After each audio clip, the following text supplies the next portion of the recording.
നിങ്ങൾ അറിഞ്ഞോ തെക്കേലെ രമണിയുടെ മോക്ക് കല്യാണാലോചനയൊക്കെ വരുന്നുണ്ട്. ഹായ്, കല്യാണ കേസാണല്ലോ. മോളെ കണ്ടോ? വലിയ കുട്ടിയായി അവളിപ്പം. അവക്ക് വേണ്ടി അവര് കല്യാണം ആലോചിക്കുന്നുണ്ട്.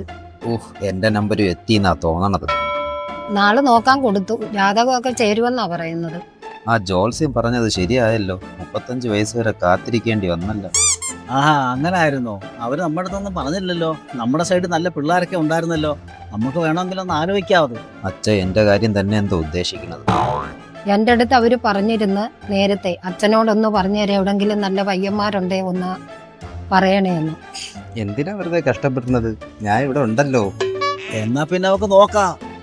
അവർക്ക് എന്താ ഡിമാൻഡാ ഉള്ളത്? അവർക്ക് പ്രത്യേകിച്ച് ഡിമാൻഡൊന്നും ഇല്ല. അവർക്ക് പെണ്ണിനെ നോക്കുന്ന ഒരു പയ്യനായിരിക്കണം. പയ്യന്റെ സ്വഭാവവും നല്ലതായിരിക്കണം. എനിക്ക് നല്ല സ്വഭാവമൊക്കെയാണ്. ഒരു പെണ്ണിനെയൊക്കെ നോക്കാനുള്ള കഴിവൊക്കെ എനിക്കുണ്ടെന്നാണ് എല്ലാരും പറയണത്. എൻ്റെ ഒരു കൂട്ടുകാരനെ എൻ്റെ അടുത്ത് ഇങ്ങനെ ഒന്ന് പറഞ്ഞായിരുന്നു, അവന്റെ മോന് വേണ്ടി ഒരു പെൺകുട്ടിയെ വേണമെന്ന്. അത് ശരി. അപ്പൊ എന്റെ കാര്യമല്ലേ ഈ പറയുന്നത്? മനുഷ്യ ഇവിടെ പുര നിറഞ്ഞ് നിൽക്കാൻ തുടങ്ങിയിട്ട് കാലങ്ങളായി. അവനാണെങ്കിൽ പുറത്താണ് ജോലി. തരക്കേടില്ലാത്ത പയ്യനാ കാണാനും. വലിയ കുഴപ്പമില്ല അവനെ കാണാൻ. നമുക്കപ്പോൾ അതാ ആലോചിക്കാം. അപ്പൊ രക്ഷയില്ല. എന്റെ കാര്യം മറന്നതായിരിക്കും. ഇങ്ങനൊരാളുണ്ടെന്ന് ഒന്ന് അറിയിക്കാം. ചിലപ്പോ ഓർമ്മ വന്നാലോ. എന്നാ അത് കൊള്ളാമല്ലോ. കൂട്ടുകാരന്റെ നമ്പറുണ്ടേ ഒന്ന് വിളിച്ചു നോക്ക്. മോന്റെ കല്യാണം വല്ലോ ആയോന്ന് ചോദിക്കേ. ഇതൊരു നടക്കി പോണ കോളില്ല. ഞാൻ ഇവിടെ ഉണ്ടെന്നുള്ള ബോധം പോലും അവർക്കില്ല. ഞാൻ തന്നെ മുൻകൈ എടുക്കാം. അച്ഛാ, അമ്മേ, ഒരു കാര്യം ചെയ്താലോ? ഈ പുത്തേടത്ത് തറവാട്ടിലോട്ട് അവളെ ഇങ്ങോട്ട് കൊണ്ടുവന്നാലോ നമുക്ക്? എടാ, ഇനി അമ്മ സമ്മതിക്കോടെ? അതെന്താ അച്ഛാ അമ്മ സമ്മതിക്കാത്തത്?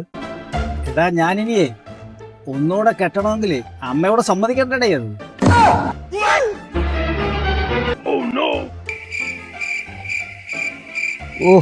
എന്റെ പൊന്നച്ഛാ, ഞാൻ അച്ഛന്റെ കാര്യമാണോ പറഞ്ഞത്? ഓഹോ, വയസ്സുകാലത്ത് നിങ്ങൾക്ക് രണ്ടുപേർക്കും എന്റെ കാര്യം വല്ല ചിന്തയുണ്ടാ? മല പോലെ ഞാൻ ഇവിടെ ഇരിക്കല്ലേ. ഞാൻ എന്റെ കാര്യമാണ് അച്ഛാ പറഞ്ഞത്. ഓഹോ, അതിന് എൻ്റെ ബാവാമോൻ അതിനുള്ള പ്രായമായോ? അങ്ങനൊന്നും പറയല്ലേ മക്കളെ. മക്കളൂടെ ഇരിക്കെ അമ്മ ബൂസ്റ്റിട്ട് പാല് നല്ലതുപോലെ കലക്കി മോന് കൊണ്ട് തരാം കേട്ടോ. പാലാ? പൊന്നു മോനെ, ആദ്യം നീയേ ഈ കുപ്പിപ്പാല് നിന്റെ നിർത്ത്. അത് കഴിഞ്ഞിട്ട് നമുക്ക് പെണ്ണ് കെട്ടുന്ന കാര്യത്തെ പറ്റി ആലോചിക്കാം.